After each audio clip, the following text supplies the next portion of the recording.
I do think the Lynn Alden phrase, nothing stops this train, is accurate. I also think it's just spiraling out of control. And I think it's really sad for America. It's good for Bitcoin. Hard to look at that number ticking up towards 40, then it's going to be 50, then it's going to be $100 trillion and not think, I feel pretty good about the 21 million Bitcoin that exists. I took extraordinary confidence from what he was saying that we have an adult in the room likely to chart a modest course for the Federal Reserve that looks more like the Fed under Greenspan than it did under Bernanke and Powell. That's why he's not cutting rates. So I think we just have to get out of our hand that we need this drunken sailor at the wheel doing this with interest rates. I think the Fed under Warsh is a basis point Fed, not a percentage point Fed. There's just no appetite to do that.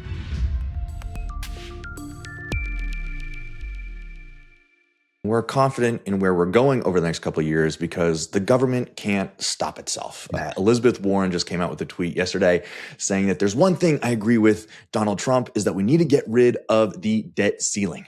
We are at $39.7 trillion worth of national debt. And I do think that the Republicans sort of feel like we need to get rid of this debt ceiling while we still have the majorities in both the House and the Senate. What's your take on the national debt? It is growing exponentially, over $1 trillion of interest payments every single year now. How does this feel to you right now in 2026? I mean, it's completely wild. It has escape velocity, right? It can't be stopped. Remember, we're in a strong market economy. We shouldn't be running $1 to $2 trillion deficits before extraordinary spending on things like wars.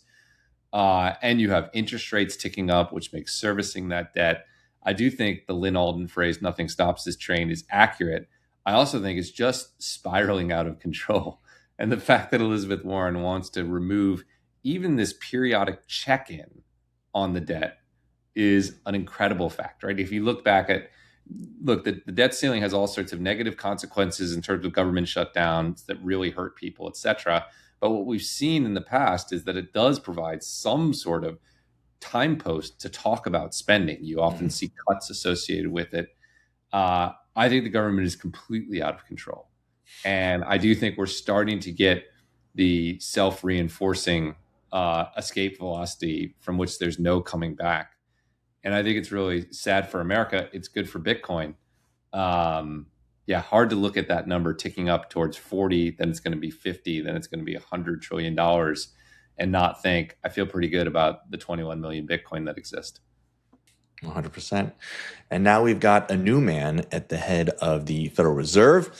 He just had his second FOMC meeting yesterday. I'm sure you've watched many of these in the past. What was your takeaway? There was a lot of mixed reaction as to his performance yesterday. What was your take? Well, look, I think the mixed reaction comes down to what you want from the Fed. If you want the Fed to be your daddy and bail you out of every market pullback and infinitely print money until we go to $1 billion, then you're not going to like the Kevin Warsh Fed. He has a very modest view of the Fed. He doesn't think it should be the biggest single force in the market. He thinks it should listen to markets. He thinks it should be reasoned and measured.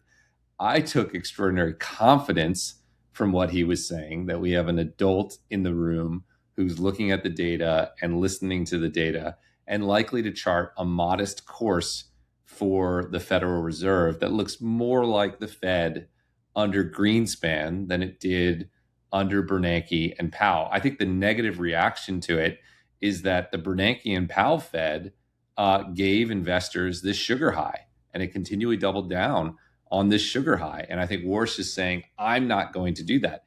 For what it's worth, in isolation, that would be bad for Bitcoin, right? Because it's a government that's more under control, right? That was like Bitcoin's a reaction to that control.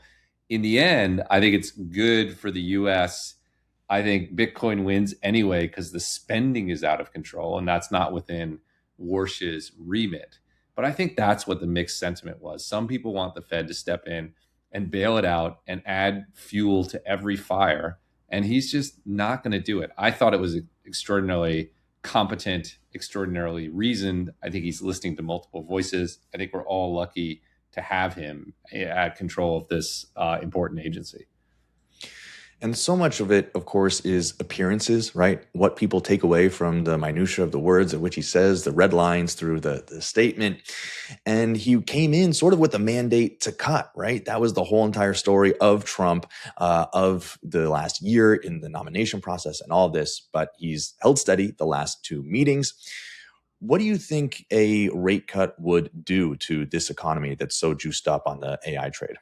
Yeah, I mean, it would probably cause it to overheat. That's why he's not cutting rates. It's important to note that he is playing the dovish hand, right? Because you saw three Fed governors push for rate hikes. Under a different leader, I could imagine we would be hiking rates already, and we would be ignoring productivity gains. We would be ignoring other weaknesses in the economy. So it felt right to me that he kept rates where they were. I think, yeah, cutting rates when unemployment is extraordinarily low and inflation above target, if that feels like a sugar high, right? Like we all sort of want it because our bags would go up. But would it be good for the market? No. Like if he's going to get us back down to 2% actual inflation, it's probably not the time to cut rates. There may be a time in the future. For what it's worth, my general view is that we're just going to get more modest changes in the Federal Reserve rate. If you think about since Bitcoin came into the market, we had interest rates at zero for a long period of time. And then they spiked to 2.5%. And then they crashed back to zero. And then they went to 5.5% in the fastest rate hike in history. And then they've come back down to 3.5%. It's this crazy yo-yo. We need to be talking about basis point changes, not percentage point changes. I think the Fed under Warsh is a basis point Fed, not a percentage point Fed. So I think we just have to get out of our hand that we need this drunken sailor at the wheel doing this with interest rates. I think it's going to be more like this, more incremental. And the market is going to do the work, which is what we've seen with the market sort of tightening all on its own. I think that's just healthier for the economy. And I think when it comes to Bitcoiners, one of our long-term dreams is that we live in a world without the need for this sort of monetary policy where a man comes down from on high and gives a speech and literally hundreds of billions, if not trillions of dollars are moving on every single word of which he says. Do you think it's actually possible that we will one day see a world within our lifetimes in which the words of a Federal Reserve head of the United States don't really matter that much? Well, look, that's kind of what he said in his press conference, right? He said, look, we didn't change interest rates and we didn't provide forward guidance. And the market took care of it on its own. The market tightened on its own across the curve.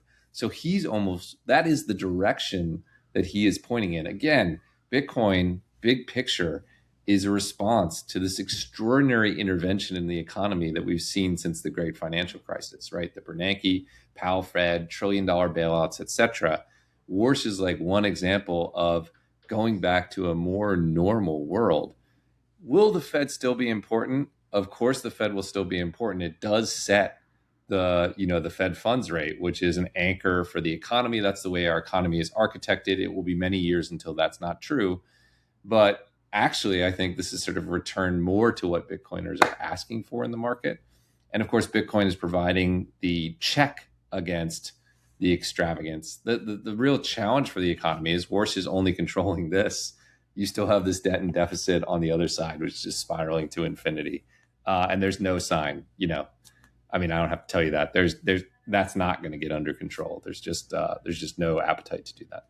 Wait, you're telling me I can win free Bitcoin every day just by dropping a chip? Check out Satch Drop from Rhino.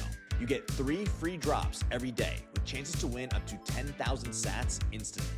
And if a super drop activates, we're talking bonus drops, multipliers, and jackpots of up to 100,000 sats redeemed right in your Rhino wallet. Sign up for free now and start stacking sats.